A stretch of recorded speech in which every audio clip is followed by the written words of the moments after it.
ada di tengah-tengah kita, lebih utama dari segala sesuatu.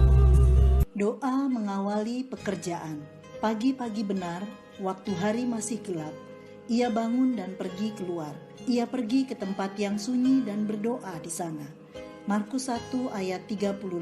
Sahabat Iktus yang dikasihi Tuhan, Allah memberikan waktu hidup untuk melakukan pekerjaan baik. Ia telah membuat sebuah pola dengan menempatkan dirinya sebagai prioritas utama sebelum melakukan setiap pekerjaan yang baik itu. Carilah dahulu kerajaan Allah dan kebenarannya, maka semuanya akan ditambahkan kepadamu. Matius 6 ayat 33. Namun pola ini telah rusak karena dosa. Manusia tidak lagi melakukan pekerjaan baik atau melakukan pekerjaan tanpa menempatkan Allah menjadi utama dan terutama. Yesus datang ke dunia untuk menyelesaikan masalah terbesar manusia, yaitu dosa.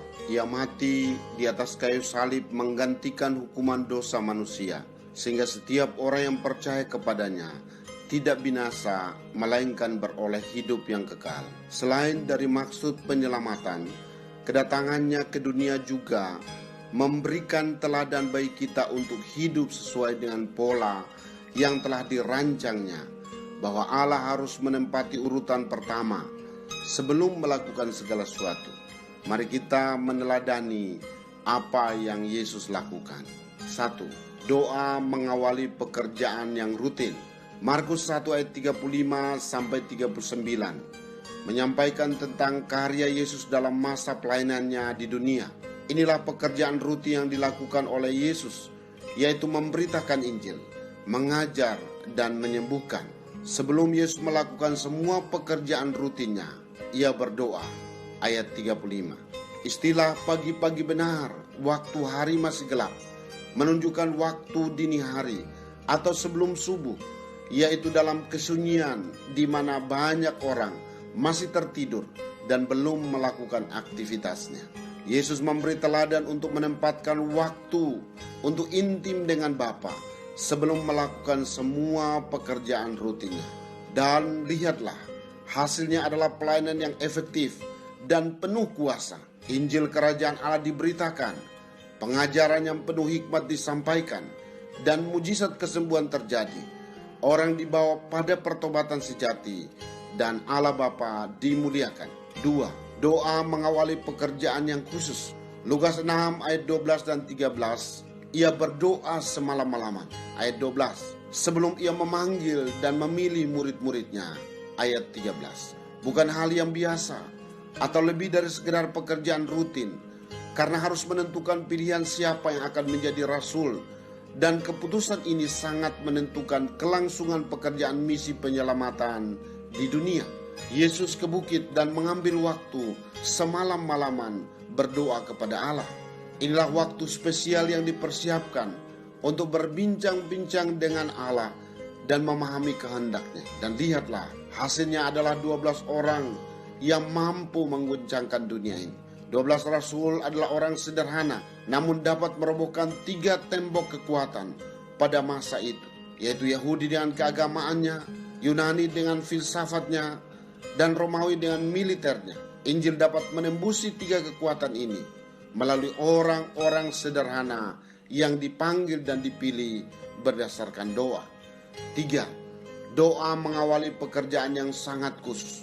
Matius 26 ayat 36 sampai 46 adalah doa Yesus di Taman Getsemani, yaitu doa penyerahan diri pada kehendak Bapanya. Jikalau sekiranya mungkin, biarlah cawan ini lalu daripadaku, tetapi janganlah seperti yang ku kehendaki, melainkan seperti yang engkau kehendaki. Yesus berdoa dan peluhnya menjadi seperti titik-titik darah yang bertetesan ke tanah. Lukas 22 ayat 44. Karena inilah pekerjaan yang paling berat di dalam sejarah peradaban manusia. Ia harus menanggung dosa seisi dunia. Karya yang sangat khusus yang dikerjakannya untuk mengalahkan 3 musuh utama, yaitu iblis, dosa, dan maut. Yesus semakin sungguh-sungguh berdoa untuk menyelesaikan tugasnya, dan hasilnya adalah kemenangan atas kuasa iblis, kuasa dosa, dan maut, dan manusia beroleh hidup yang kekal. Seandainya Yesus tidak berdoa di pagi hari, apakah ia bisa memberitakan, mengajar, dan menyembuhkan? Seandainya Yesus tidak berdoa semalam-malaman, apakah ia bisa memanggil dan memilih murid-muridnya? Seandainya Yesus tidak berdoa di Taman Getsemani, apakah ia bisa memikul dosa manusia di kayu salib? Jawabannya adalah Yesus bisa. Tetapi ia berdoa untuk menjadi teladan atau pola bagi kita, agar kita mengawali pekerjaan kita dengan doa. Sahabat Iktus, pola Allah dalam mengawali setiap pekerjaan adalah dengan berdoa, sebagaimana teladan yang telah dilakukan oleh Yesus. Doa merupakan sebuah kekuatan atau energi untuk melakukan pekerjaan secara efektif dan penuh kuasa. Kita tidak akan pernah memperoleh hasil yang maksimal tanpa doa.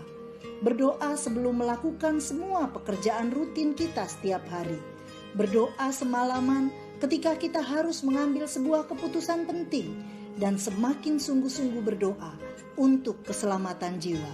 Saya harus mengusahakan waktu berkualitas dengan Tuhan setiap pagi sebelum saya melakukan aktivitas apapun, untuk mendapat kuasa dari Tuhan yang melebihi kemampuan saya. Juga setiap kali saya harus mengambil keputusan penting, saya akan meminta petunjuk Tuhan melalui doa dan tidak mengandalkan pikiran saya sendiri. Apalagi untuk menuntun seseorang datang pada Yesus, melihat pemulihan dalam keluarga, menyaksikan keselamatan bangsa-bangsa. Maka saya harus berdoa lebih sungguh-sungguh lagi agar dapat menjadi alat keselamatan. Sahabat Iktus yang dikasihi Tuhan, apakah setiap hari saya telah mengawali pekerjaan rutin saya dengan doa? Mengapa untuk mengambil keputusan khusus saya harus berdoa? Siapa saja yang harus saya doakan dengan penuh kesungguhan agar menerima keselamatan di dalam Yesus? Ya Tuhan Yesus, terima kasih karena Engkau telah menyelamatkan saya. Melihat karya-Mu di dunia, saya memiliki contoh bagaimana saya menjalani hidup yang memuliakan-Mu. Saya mau mengawali segala sesuatu dengan duduk di hadirat-Mu dalam doa, sehingga saya mendapat hikmat untuk bertindak, kekuatan ekstra, dan gairah ilahi untuk menjadi saksi-Mu. Jika Engkau berada di tempat utama dalam semua kerja yang saya lakukan, maka hidup saya menjadi berarti. Saya dapat menyaksikan mujizat terjadi dalam pekerjaan saya, karya yang mengguncangkan dunia, dan bersuka untuk keselamatan suku-suku bangsa. Amin. Mengerjakan segala sesuatu tanpa doa